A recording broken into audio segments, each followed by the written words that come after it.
जागतिक महायुद्धाचं सावट अखेर दूर होण्याची चिन्ह असून अमेरिका आणि इराणमधील तणाव आता निवळण्याची शक्यता आहे. कारण अमेरिकेचे राष्ट्राध्यक्ष डोनाल्ड ट्रम्प यांनी संभाव्य हवाई हल्ले मागे घेत शांतता कराराला मंजुरी दिली आहे. येत्या सोमवारपर्यंत युरोपमध्ये यावर शिक्कामोर्तब होऊ शकतं. दरम्यान इराणचे परराष्ट्र मंत्री अब्बास अराघची यांनीही इस्लामाबाद सामंजस्य करार दृष्टिक्षेपात असल्याचं सांगत शांततेचे संकेत दिलेत.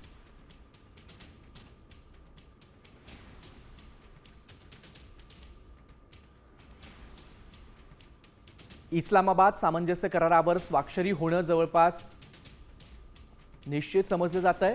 तो अंतिम होईपर्यंत प्रसारमाध्यमांनी तर्कवितर्क लावणं टाळावं असं अब्बास अराघची यांनी पोस्टमध्ये म्हटलंय. इस्लामाबाद सामंजस्य करारावर स्वाक्षरी होणं अधिक जवळ आलंय असं त्यांनी म्हटलंय.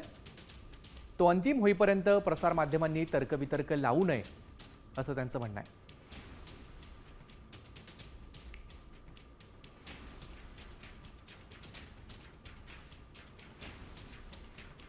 खोट्या बातम्यांसंदर्भात इराणनं ज्या गोष्टींचा उल्लेख केला आहे त्याचा लेखी स्वरूपात मान्य केलेल्या अटींशी काहीही संबंध नाही असं डोनाल्ड ट्रम्प यांनी म्हटलंय.